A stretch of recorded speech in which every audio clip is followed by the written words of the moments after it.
Sveiki sugrįžę į mano kanalą.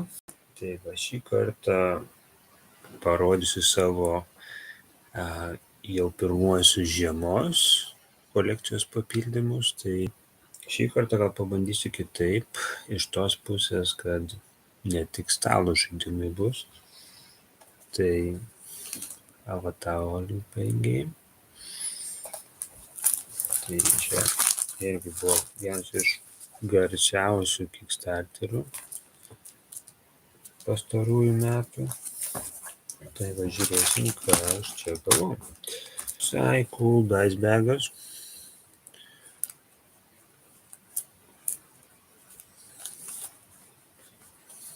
Kortų dekas. Tai va galim iš karto pasižiūrėti, kas yra čia.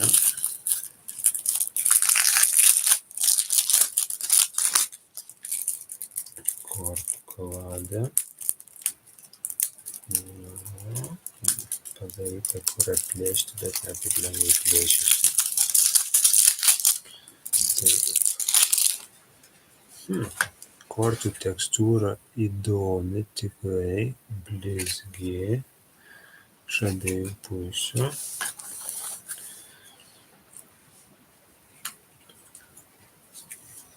Iš esmės tokia labai įdomi, šiek tiek gal panašu į Chip Theory Game su plastikinės kortos, bet čia kažkoks kitoks materialas, ta medžiaga tokia įdomi iš esmės.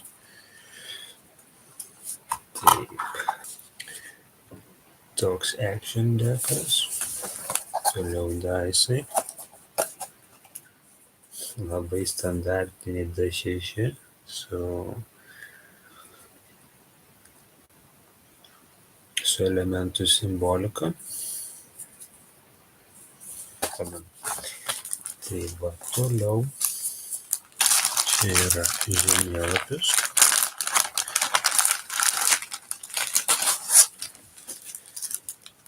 Su trekeriu, kiek pamenu.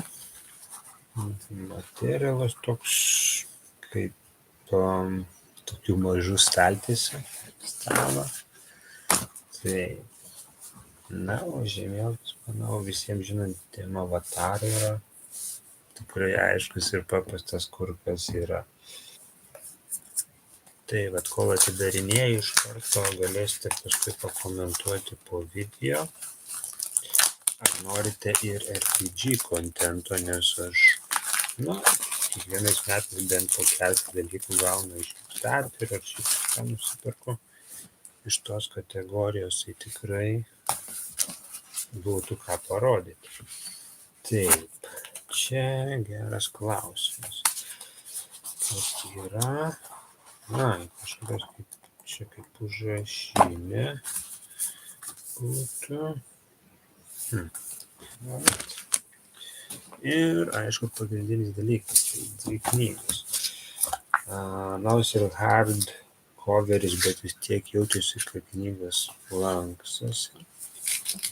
Tai va, čia yra iš esmės rulbukas ir adventure guidas.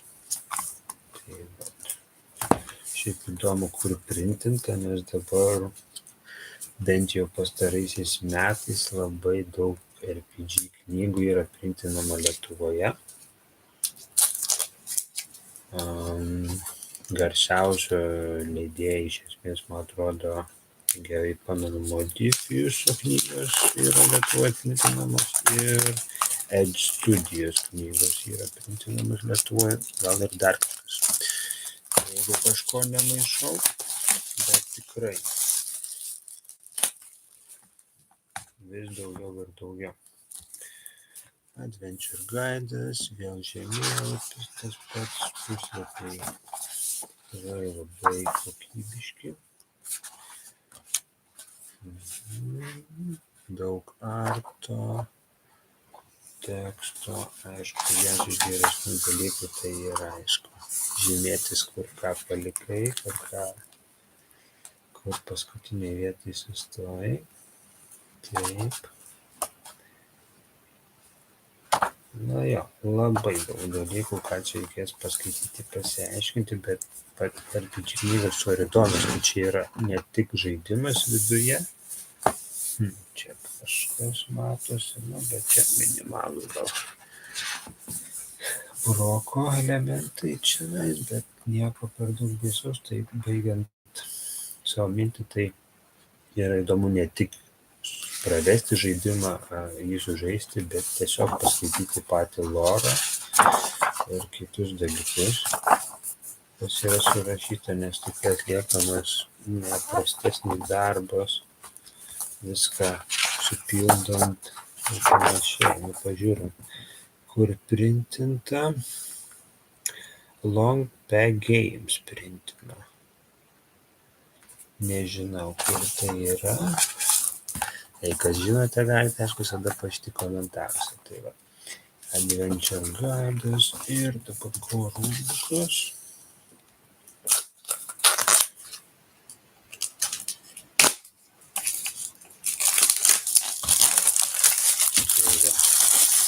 Tikrai žinau, kur lietuviškas dar ėmė. Super TV. Tai tikrai nevalytis. Aš pamenu iš Kinelelio kažkoks ėmė. Taip, ir dabar po rubrikos. Irgi mepo. Tema kartu. Ir vis tiek čia matosi baltos linijos per šitą vietą. Taip. Printinta ten pat, aišku. Visi descriptionai. Pasaulio prašymas. Na, gražiai viskas padaryta, taip atrodo iš pirmo žvilgsnio. Playbook. Jo, tai šitame RPG, kiek pamenu, labai svarbus balansavimas. Tai kas norės daugiau sužinoti, tikrai galiu pateikti savo pirmuosius vertinimus po to, kai jau panagrinėsiu šitas knygas ir galėsiu pasakyti ir papasakoti daugiau. Tai jeigu norėsite, rašykite, tikrai galėsiu padaryti. Tai va, čia papildomai dalykai, ką galima įsigyti, ką jau jums rodžiau. Indeksas irgi labai useful dalykas, lentelės. Taip, galimas campaign creation worksheetas, combat experiences, kaip ir visi standartiniai dalykai, character sheetai turėtų būti kažkas tokio. Master reference sheetai, jo, daug sheetų, juos galima susilaikyti arba kopijuoti iš čia, bet character sheetai, jau čia primeidinti, anglas, korą, šku. Taip, daug visokių dalykų. Tai va. Tai lauksiu komentarų ir kas nori išgirsti apie tai daugiau. Tai dabar einame prie stalo žaidimo. Šiek tiek dėžė atvyko pažeista, jeigu tuoj parodysiu šitą vietą. Ir jeigu Griffin Gamesai dėžių nekeičia. Tai realiai dabar vos keli gamintojai keičia pažeistas dėžes, tai iš esmės Stronghold Gamesai, Chip Theory Gamesai, lyg ir viskas. Tai vat, nes kaip jie sako, didelė tikimybė, kad jeigu jie siūs dėžės tuščias, jos irgi pasižeis. Logikos tame šiek tiek yra, bet norisi gražios dėžės, bet ne visada pavyksta ją gauti. Tiesiog gražios turiu omeny idealios. Ir aišku, būtent dėl to, kad tai yra užskaita per Kickstarterį, yra dar solo modas, apie kurį galėsiu pašnekėti vėliau atskirai, nes jį ir stengsiuosi išbandyti kiek įmanoma greičiau. Didelis rulbukas, na aišku, čia visų Eagle Griffinų žaidimo dalykas. Na, pažiūrėsim, ant kiek gera ta taisyklių knyga. Pasinagrinėsim vėliau. Aha, useful dalykas tai insert guidas. Pasinaudosim. Taip, daug kartono tokienų, storų kartonų tokienų, player aidai, 1, 2, 3, 4, o 4 jau yra tikrai rimtas pareiškimas, tokiam žaidimui, kur player aidai yra vos ne būtinybė. Tai va čia player boardai, dideli, double layeriai. Nu, čia aišku galėtų kokį artą padaryti arba kokį nors, net nežinau, kažką tais, nu, bet nereikia norėti per daug, kaip sakoma. Jo, šiek tiek spalvos skiriasi kiekvieno žaidėjo, bet bordai yra identiški. Taip. Irgi useful dalykas. Dar daugiau tokienų. Ir dar daugiau. Taip, čia vevertailai, kiek pamenu. Kažkas tokio. Ir bordas, kuris, man asmeniškai labai patinka. Kitiem nelabai, su bordo arto. O, yra ir nugaroje pusė tiem kreidžio žaidėjim, kuriem nereikia jokios informacijos.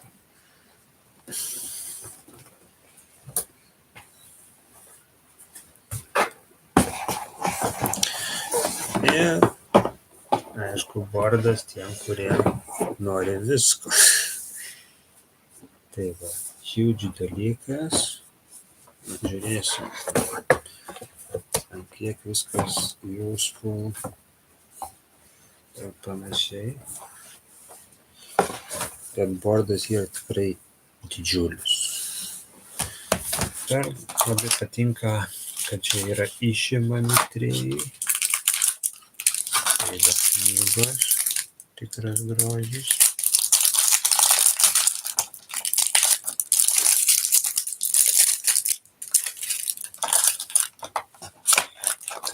Tai jo, čia skirtingi robotukai, kiekvieno žaidėjo pagal spalvas, ir knygos kiekvienam.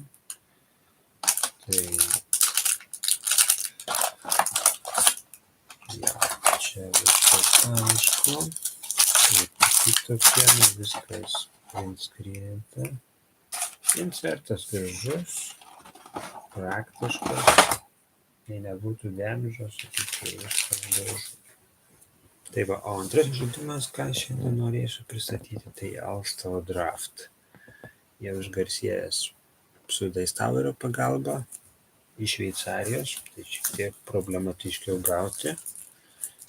Ir kaip jau pats pavadinimas sako, tai yra draftinimo žaidimas, ledo ritulio tematika.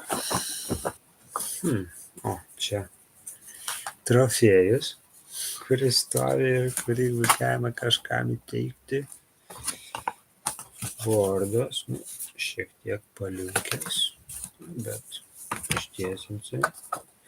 Taisyklės vokiečių ir anglų kalbomis.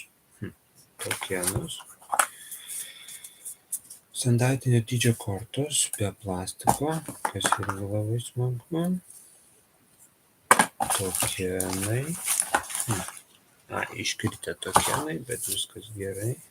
Maišeliai, arenos, kubeliai. Tai va, trumpai pačios kortos tuoj parodysiu. Iš esmės yra skirtingos komandos, kur reprezentuoja skaičiai ir logotipas. Ir iš esmės jūs draftinate komandas. Ir stengiatės sudaryti kiek įmanoma geresnę komandą, kad iš jos gauti kiek įmanoma daugiau taškų. Viskas ganėtinai paprasta. Žinau, kad yra tikrai geras two-player variantas, kas irgi labai yra nestandartiška draftiniam žaidimui.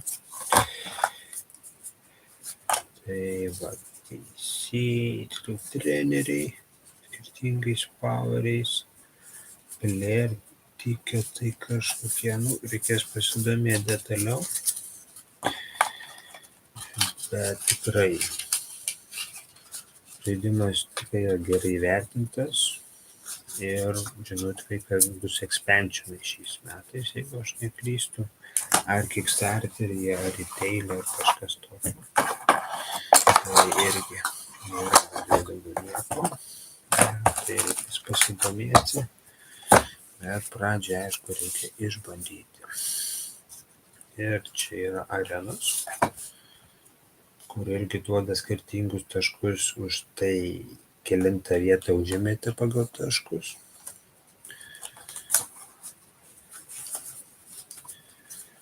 Taip, žiūrim taisyklės šiek tiek pavartyti.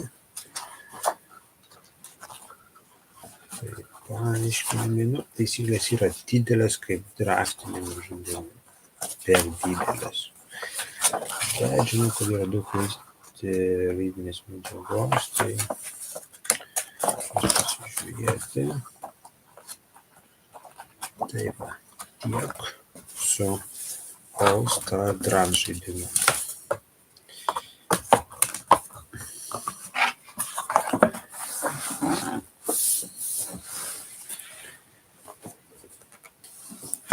Tai mano ne pirmasis Roll and Ride žaidimas, bet tikrai didžiausias Roll and Ride žaidimas, kuris tiek geras solo, kaip girdėjau, tiek geras, iš esmės visose player countuose ir, kaip ir sako pats paveikslėlis ir pavadinimas, tai yra Twilight Imperium Roll and Ride'as. Tai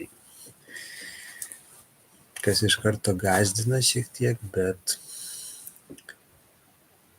tikrai vertas dėmesio, bent jau išbandymai. Tai pažiūrėkime, kas yra viduje. Jo, kvapas jaučiasi, aišku, printinimo, bet čia vėlgi pasitaiko šiais laikais dažniau.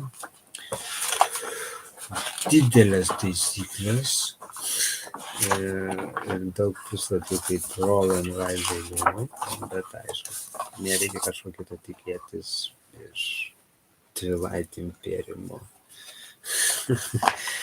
kabutėse. Tai va, ir Play as you learn. Learn play guides. Irgi. Tas gaidas tikrai moka jau daryti, tai ir išbandysim iš karto.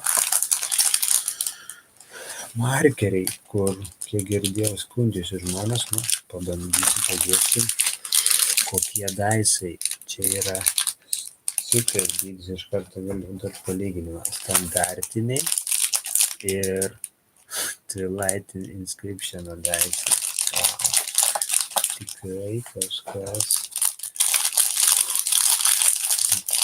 nežinau net kaip pavadinti, atidaryta. Pažiūrėsim. Taip.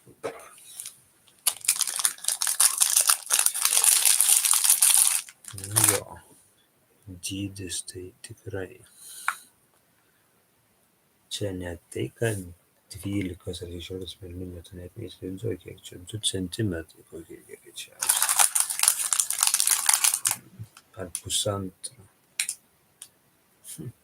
Net neįsivaizduoju. Tai tikrai moka didžiausių daisų, kai aš mačiau žaidime. Taip. Taip, asimetrija žaidime, tas irgi labai svarbus dalykas. Kažkokie kaip golsų kortos, tikslų misijų kortos. Reikės pasižiūrėkime detaliau.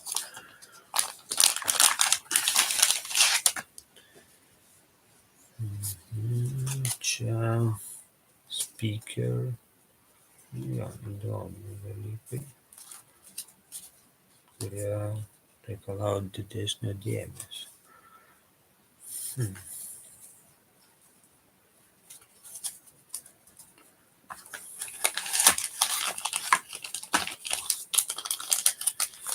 Taip, o tos kortelės, kurios šiandien rodžiau, pažiūrėkime, bet tada bent kelias.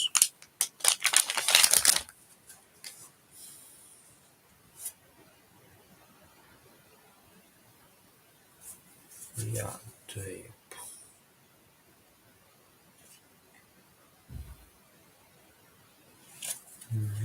Jo, čia kaip faction kortos, jo. Su specialiais etapais, specialiais poweriais ir panašiai. Interesting. Taip, ir aišku bordai, kurių yra daug. Kiekvienas žaidėjas turi po 4, jie irgi yra skirtingi. Jų irgi yra daug ir visokiausi. Expansion. Industry.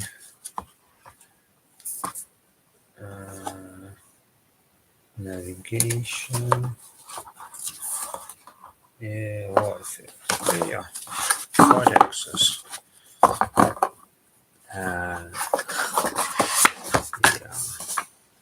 Forexas. All and right. Yeah, interesting.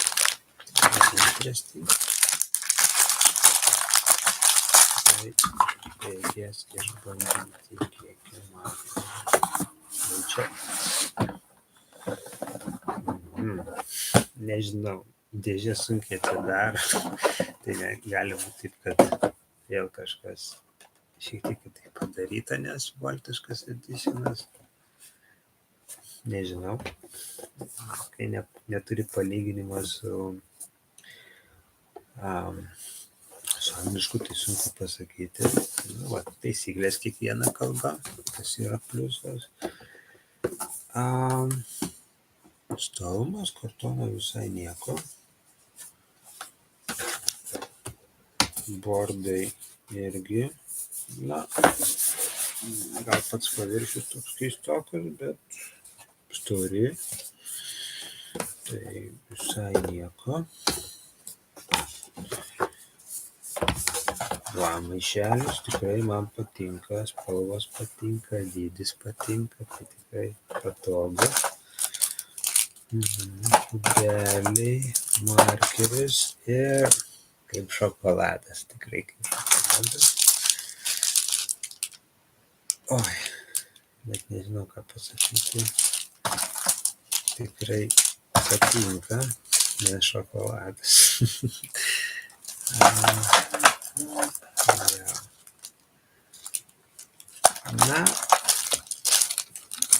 Atrodo viskas gražiai ir tikrai pakeis man standartinę Azula kolekciją.